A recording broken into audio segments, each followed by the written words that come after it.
चलिए दोस्तों, स्वागत है आप सभी का वर्ल्ड अफेयर चैनल पर। स्टार्ट करते हैं अपने आज के करंट अफेयर डेली बेसिस पर। यहाँ पर आप quick point organisation special day and news of the day देख सकते हैं। आप मेरा टेलीग्राम चैनल ज्वाइन करें, अमन सर वाइफ स्टडी, थोड़ा मुझसे कनेक्ट हो सके। 6 AM पर डेली वीडियो आती है, रेगुलर देखेंगे ज़्यादा बेनिफिट होगा। और आप जीके की थ्योरी भी कवर कर सकते हैं।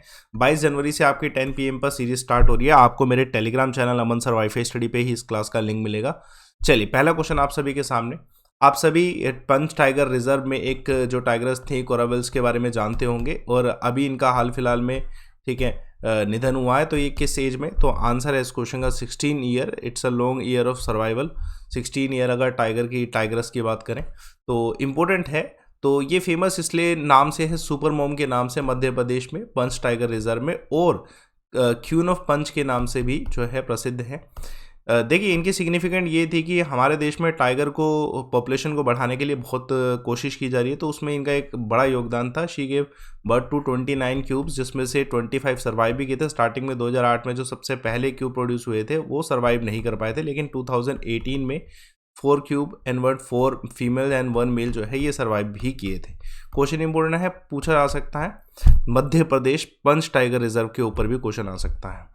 चलिए देखिए, सेकंड सवाल। अभी हाल फिलहाल में फीफा अवार्ड मिले हैं, तो सवाल ये पूछा जा रहा है best FIFA man player award जो है, बेस्ट फीफा फुटबॉल अवार्ड 2021 किसे मिला है? तो आंसर है इस क्वेश्चन का रॉबर्ट जो है इनको मिला है। तो इंपॉर्टेंट क्वेश्चन पूछा जा सकता है। ये स्ट्राइकर हैं रॉबर्ट लेवान, जिनको फीफा बेस्ट मैन प्लेयर 2021 मिला है। और बार्सिलोना स्पेनिश जो है मिडफील्डर एलेक्सिया पुटलस, इनको जो है FIFA best women player award मिला है। तो मैन और वुमेन दोनों याद रखिएगा। इवन आपसे ये भी पूछा जा सकता है कि हाल फिलहाल में जो ये अवार्ड्स मिले उसमें बेस्ट कोच का अवार्ड किले मिला है। तो ध्यान रखिएगा, थॉमस ट्यूचल जो है उनको मैन में बेस्ट कोच का अवार्ड मिला, और जो ईमा हैस है उनको वुमेन में बेस्ट कोच का अवार्ड मिला है। और एक और क्वेश्चन आपको मिल सकता है बेस्ट गोलकीपर का अवार्ड। तो ये भी ध्यान रखिएगा, जो क्रिस्टल एंडल इनको बेस्ट गोलकीपर का अवार्ड मिला है। और बेस्ट गोल का अवार्ड जो है, जिसे हम प्यूस्कस अवार्ड कहते हैं फीफा में, तो ये अर्जेंटीना के जो एरिक लेमेला है इनको मिला है। तो ये 5 अवार्ड जरूर याद रखिएगा। प्रधानमंत्री मोदी जी ने हाल फिलहाल में इनिशिएट स्टार्ट किया है, कितने ब्रह्म कुमारीज लॉन्च किए गए हैं? तो ये ब्रह्म कुमारीज क्या है? एक तरीके से यूथ ट्रांसफॉर्मेशन है। 7 इनिशिएटिव लॉन्च किए हैं। तो ये अब जो है फेमस है। ये अभी आप सभी जानते हैं आज़ादी का अमृत महोत्सव बनाया जा रहा है स्वर्णिम भारत की ओर, जो ये बनाया जा रहा है, इसी में एक सेरेमनी में वीडियो कॉन्फ्रेंसिंग के थ्रू इसे लॉन्च किया गया इनिशिएटिव को। ये एक तरीके से यूथ का पर्सनल ट्रांसफॉर्मेशन वर्ल्ड रिन्यूएबल का कंसेप्ट है, जो कि 1937 में स्टार्ट हुआ था, और ये 130 देशों में इस कंसेप्ट को स्प्रेड किया जा रहा है। और अभी ये जो इनिशिएटिव स्टार्ट किए गए, इसके तहत 30 कैंपेन, 15,000 प्रोग्राम्स जो इवेंट होने वाले हैं, और एक पावर ऑफ पीस बस कैंपेन भी लॉन्च किया जा रहा है, जो 75 सिटीज़ और तहसील में जो है एग्जीबिशन ठीक है शो करेगा। पॉजिटिव ट्रांसफॉर्मेशन ऑफ यूथ, इस पे फोकस किया जाएगा। और ग्रैमी अवार्ड विनर एक मिस्टर रिकी केज जो है, उनके द्वारा इस पर एक सॉन्ग भी लाया गया, आज़ादी का अमृत महोत्सव, उसे भी जो है प्रमोट किया जाएगा। देखिए, महत्वपूर्ण सवाल पूछा जा सकता है, प्रधानमंत्री मोदी जी और कौन से काउंटर पार्ट हैं जिन्होंने इनोग्रेट किया है India assisted social house unit project? तो मॉरिशियस में इस समय इंडिया इन्वेस्ट कर रहा है। तो इंडिया के प्राइम मिनिस्टर नरेंद्र मोदी जी और मॉरिशियस काउंटर पार्ट जो प्रविंद कुमार हैं, उनके द्वारा एक जनवरी इनोग्रेट किया गया India assist social housing unit project Mauritius में। वर्चुअल फॉर्मेट में ही हुआ है सब कुछ। अभी इंडिया ने एक्सटेंड किया है $190 मिलियन का लाइन ऑफ क्रेडिट मॉरिशस को, जिसके तहत मेट्रो एक्सप्रेस प्रोजेक्ट भी बनाया जा रहा है, और अदर इंफ्रास्ट्रक्चर प्रोजेक्ट पे भी वर्क हो रहा है। एग्जाम्पल के तौर पे स्मॉल जो डेवलपमेंट प्रोजेक्ट्स हैं उन सभी पे काम किया जा रहा है। कुछ एग्जाम्पल के तौर पे मैं और बता देता हूँ। सिविल सर्विसेज कॉलेज जो है लॉन्च किया गया। 8 megawatt solar PV farm project Mauritius में लॉन्च किए गए, जो कि इंडिया ने ही डेवलप किए थे। इंडिया के सपोर्ट से ही डेवलप किया गया है। इंपॉर्टेंट क्वेश्चन आने के चांसेस देखिए। हिंदुस्तान एरोनॉटिक लिमिटेड ने हाल फिलहाल में कॉन्ट्रैक्ट किया है, साइन किया है export of ALH to which country? तो ये भी सेम है मॉरिशस के साथ ही। तो हिंदुस्तान एरोनॉटिक लिमिटेड ने हाल फिलहाल में अपने डिफेंस एक्सपोर्ट को प्रमोट करते हुए, क्योंकि इंडिया चाहता है कि अब इंडिया डिफेंस में एक्सपोर्ट पे भी फोकस करे, तो अपने फ्रेंडली कंट्रीज़ को इंडिया ये सब सेल कर रहा है। तो हॉल का कॉन्ट्रैक्ट साइन किया गया मॉरिशस गवर्नमेंट के साथ एडवांस लाइट हेलीकॉप्टर के लिए। एक ही एडवांस लाइट हेलीकॉप्टर जो है MK3 जो है मॉरिशस पुलिस फोर्स को दिया जाएगा।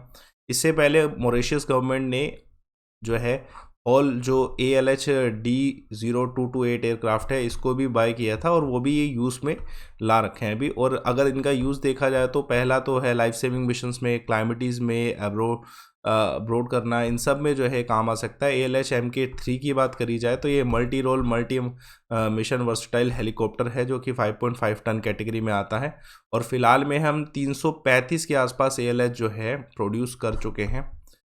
चलिए देखिए महत्वपूर्ण सवाल, हाल फिलहाल में कौन सी कंट्री के सेक्रेटरी ऑफ स्टेट हैं एंटनी ब्लिंकन, जिन्होंने यूक्रेन में विजिट किया है amid the Russian invasion fear? तो यूएसए डेफिनेटली आप सभी जानते हैं अभी बहुत सारा विवाद चल रहा है कि रशिया यूक्रेन पे अटैक कर सकता है, और उसी के चलते यूएसए इस चीज़ को रोकना चाहता है।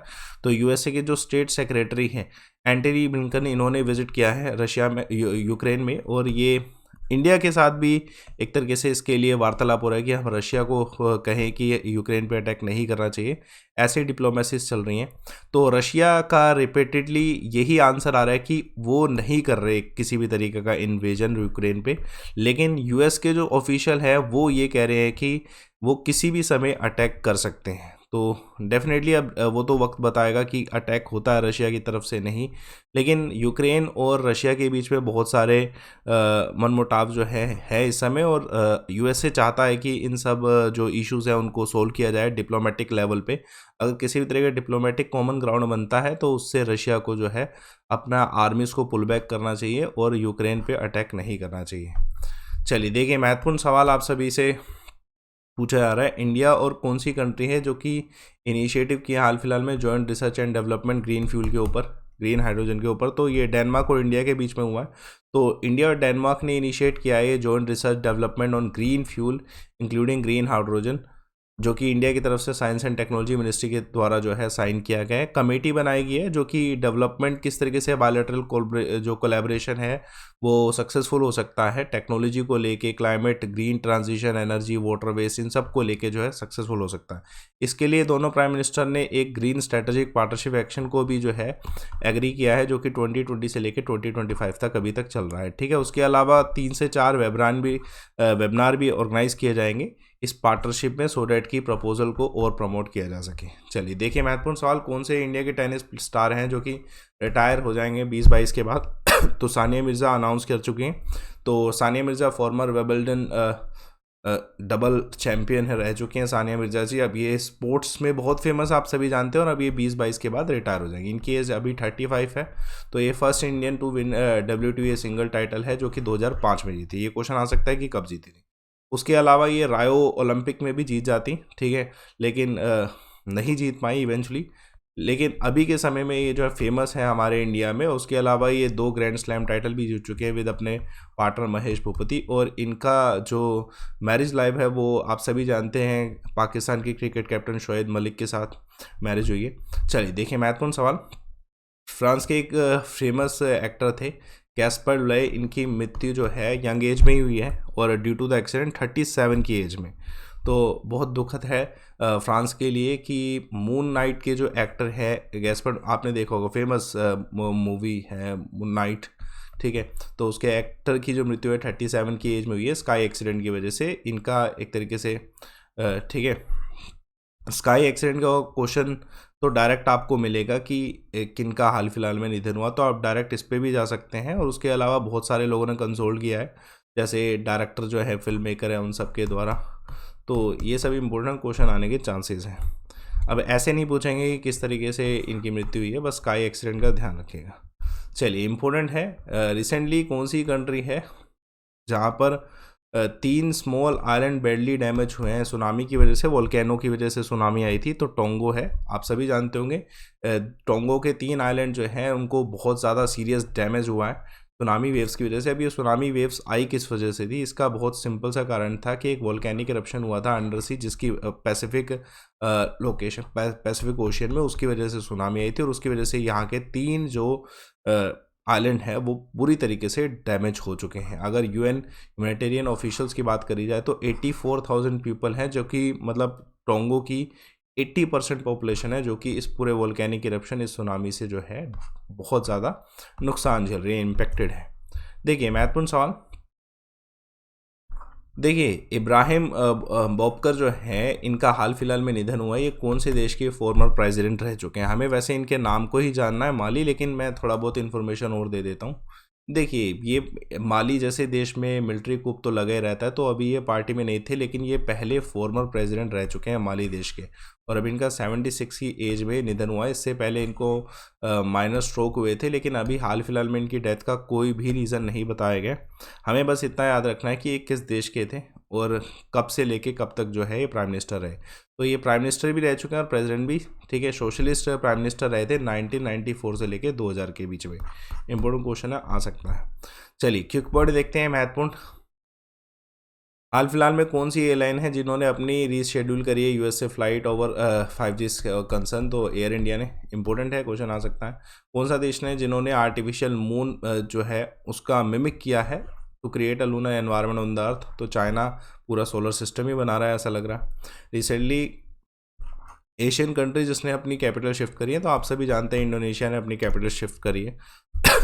देखिए, कल मैंने आपसे एक सवाल पूछा था, हालांकि वो सवाल मैं वीडियो में नहीं पूछ पाया था, लेकिन मैंने कमेंट बॉक्स पे पिन किया था। Which of the following voice was related to Burma war? तो आंसर रिया सिंह के द्वारा दिए गए, डेलहाउसी एंड डफरिन बोथ। और आज का सवाल जरूर कमेंट बॉक्स में बताइए, ये हैबिट रहनी चाहिए। चिपको मूवमेंट 1973 में होता है, इसके पॉइनियर कौन थे? डिटेल बॉक्स में बताइए। हाल फिलहाल में इनका निधन भी हुआ है, तो आपको पता होना चाहिए। कमेंट में आप पूरा डिटेल फॉर्म में पढ़ाइएगा। और मेरा टेलीग्राम चैनल ज्वाइन करें, अमन सर वाईफाई स्टडी, थोड़ा मुझसे कनेक्ट हो सकें और आपको ये क्लासेस मिल सकें, फ्री क्लासेस जितनी बेसिक से यहाँ पर मिलती है। रिपोर्ट एंड विन का ऑप्शन आपके लिए अवेलेबल है। दोस्तों ध्यान रखिएगा सारे के सारे कि आपके कोर्सेज भी अवेलेबल हैं। अगर आप सब्सक्रिप्शन लेना चाहते हैं तो लाइव अमन कोड यूज़ करके आप अपनी फ़ीस को कम कर सकते हैं और अच्छी तैयारी कर सकते हैं सभी टीचर से मिलके। तो इस कोड को यूज़ करिए, लाइव अमन यूटिलाइज़ करिए इस अपॉर्चुनिटी को, और कम से कम फीस में आप जुड़ सकते हैं। सेशन को लाइक करिए, शेयर करिए, चैनल को सब्सक्राइब करिए। Thanks a lot for watching.